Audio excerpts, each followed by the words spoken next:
Welcome back to another news video. First, we'll touch on Sony's latest tech seminar presentation with their lead architect, Mark Cerny, a quick recap of the Game Awards' biggest winners, as well as some of the reveals that came out of the show. All this followed by a short list of quick news segments, which I'm going to start calling the bonus round. Let's get into it.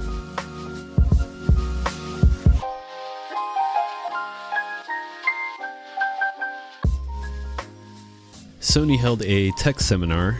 Mark Cerny detailed the PS5 Pro's architecture, highlighting three key improvements: a significantly upgraded GPU, enhanced ray tracing, and AI-powered upscaling via PSSR, PlayStation Spectral Super Resolution. The PS5 Pro's GPU uses a unique RDNA 2X architecture, a hybrid of RDNA 2 with elements from newer RDNA versions, resulting in a 66% increase in workgroup processors and a roughly 45% performance boost over the base PS5. Cerny also clarified that the previously rumored 335 teraflops figure was misleading, emphasizing that real-world performance gains are the focus, not just raw compute power. The additional workgroup processors are primarily dedicated to improving ray tracing performance and efficiency, allowing for more complex and visually impressive ray traced effects. PSSR, or PlayStation Super Spectral Resolution, uses machine learning to upscale lower resolution images to higher ones, and it may also be used for frame generation to improve smoothness. While developers could technically use PSSR to render at a very low resolution, like 540p or 720p, the focus is on maximizing efficiency using the hardware's integer operations. In other words, Mark wants to see developers use PSSR for a smaller, more refined upscale to 4K, resulting in a cleaner final image quality versus upscaling from very low resolutions. Finally, Cerny discussed Codename Amethyst, a collaborative effort with AMD to develop a shared machine learning library for graphics designed to benefit future hardware and software development across various platforms. This is great news for Team Sony and PlayStation 5 Pro users specifically. I also think this is a clear indication as to the direction game technology is going to be heading. What do you think? Let me know in the comments down below. Next up, with the year coming to a close, gamers celebrated all things gaming with the 2024 Game Awards, which saw Astrobot take home 4 wins, including Game of the Year. The studio director, Nicolas Doucet, paid tribute to Nintendo's influence on its development, though he avoided mentioning the competitor by name to keep the award speech focused on the Sony brand. Balatro, a poker-style indie game from solo developer Local Thunk, also had a strong showing with 3 wins: Best Debut Indie, Best Independent Game, and Best Mobile Game. The event featured several big announcements and trailers, which we'll cover a few of them here in this video. But some of the high-profile ones include The Witcher 4, Elden Ring Nightreign, and a new IP from Naughty Dog called Intergalactic, The Heretic Prophet. After Jeff Keighley received criticism for ignoring the mass layoffs happening in the games industry during the 2023 awards show, he took a moment to acknowledge industry layoffs this year, as well as introduced a Game Changer Award. This award was presented to Amir Satvat, who has been running a free support site for developers looking for work. He seemed very genuine and delivered a heartfelt speech, wanting to give back to the industry that has provided him with tons of joy. Good stuff. Other notable winners included Metaphor Refantasio, 3 wins, Black Myth Wukong with 2 wins, and Helldivers 2 with 2 wins as well. The article also provides a full list of winners across all categories, which you can find down in the description for this video. Time to cover some of the big announcements that came from the show. Big Elden Ring news. A spin-off called Nightreign is in development at FromSoftware. Nightreign is not Elden Ring 2. It's a co-op focused experience for 3 players, but it can also be played solo. Think Elden Ring DNA mixed with new ideas and mechanics that help speed up the experience for smaller sized gaming sessions. Surprisingly, one source of inspiration came from speedrunning. Story-wise, it's set after The Shattering, but tells its own story, No George R.R. Martin this time. This is all FromSoftware. And the biggest news, it's not a live service game. It's a complete package at launch. So are you hyped for co-op Elden Ring? Let me know in the comments. Naughty Dog, the studio behind The Last of Us and Uncharted, also announced they're starting a whole new sci-fi franchise headed to PlayStation. The game's called Intergalactic, the Heretic Prophet. Naughty Dog says it's their most creative story and deepest gameplay yet. Details are limited, but they mention it's a sci-fi adventure that explores the concept of faith in different institutions. They're drawing inspiration from anime like Akira and Cowboy Bebop, which is pretty cool.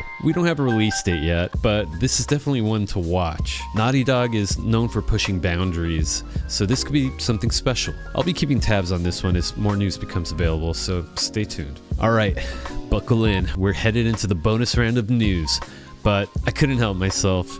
There's a couple more game reveals that I'm going to share at the start. Turok is back as Turok Origins, made by Saber Interactive, but it's a major departure from the originals. It's now a third-person co-op action game where Turok uses a high-tech suit to wield dinosaur-based powers, like blasting enemies with lightning. Players will explore semi-open worlds connected by portals. While this new direction sounds exciting, it may divide fans, with newcomers potentially embracing the change and older fans possibly preferring a return to the first-person roots of the series. There's no release date yet. We'll just have to see how this pans out as more details are released in the future. A childhood favorite of mine, Ninja Gaiden returns as Ragebound, a side-scrolling action platformer blending classic 8-bit visuals with fast-paced action reminiscent of the 3D entries. Developed by The Game Kitchen and published by Koei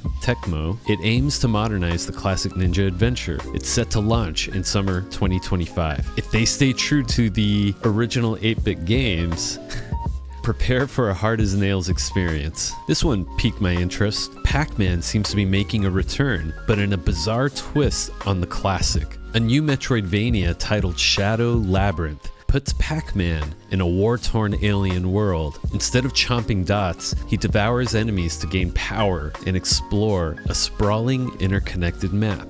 Early hints suggest connections to other Bandai Namco games, adding another layer of intrigue. The game's slated for 2025 and is already available for pre-purchase on Steam.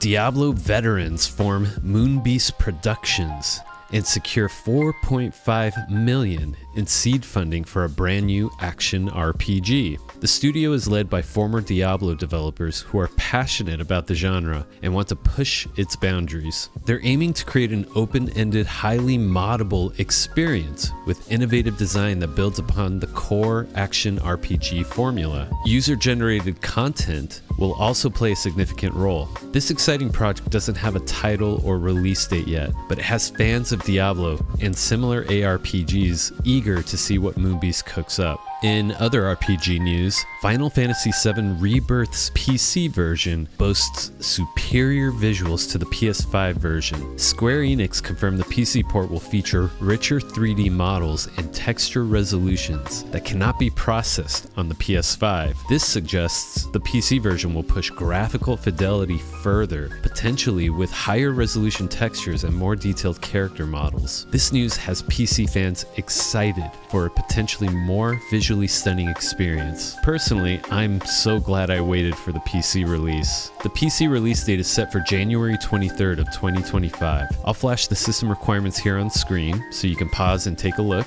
Otherwise, a link in the description will take you to the Steam store page for more details. Also coming in January of 2025, Rocksteady ends support for Suicide Squad after 1 year. The live service game launched in January 2024 and will receive its final update, Season 4 Episode 8, in January 2025. While no new content will be released after that, players can still enjoy the existing story campaign, seasonal missions, and co-op mode. This decision suggests Rocksteady may be shifting focus to their next project. Unfortunate news for fans of the game. Speaking of online games, Elder Scrolls Online will be ditching its yearly chapters. The popular MMORPG is shaking things up in 2025, moving away from its annual big content updates. Instead, they'll focus on a seasonal model with smaller, more frequent content drops. Expect themed stories, events, store items, dungeons, and more spread out throughout the year. This shift aims to offer players a more consistent stream of fresh content and potentially allow developers to react to player feedback faster. There's no word yet on specifics for these seasons, but details will be revealed throughout 2024. Marvel Rivals has reached 20 million players in just 2 weeks. To celebrate, players who log in between December 20th, 2024 and January 10th,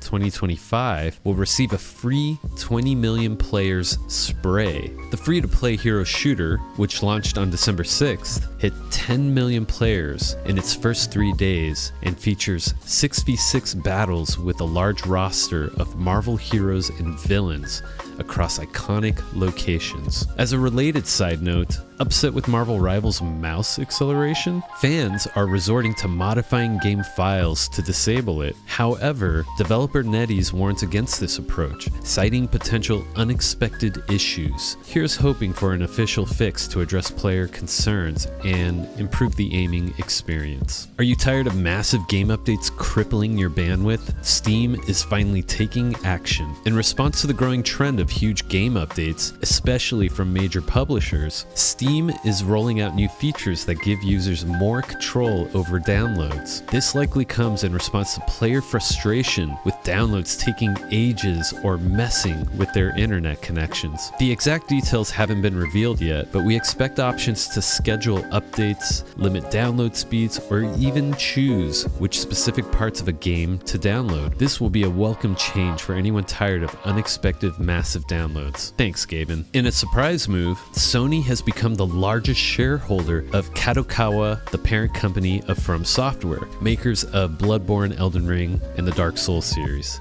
This doesn't mean a full takeover though. Sony acquired a significant stake in Kadokawa, boosting their ownership to 10%. This makes them the majority shareholder, but not the sole owner. Rumors of a full acquisition swirled earlier, but it seems Sony settled for a controlling stake for now. This move likely gives Sony more influence over Kadokawa's future, potentially leading to benefits like securing FromSoftware IPs for PlayStation or closer collaboration. The full implications remain to be seen, but FromSoftware fans can probably still expect their games on various platforms. Let's hope that is the case. That's going to do it for this news video. Remember to like this video, share it with your friends, and subscribe for more great gaming content. Also consider watching one of these videos. Thanks for watching.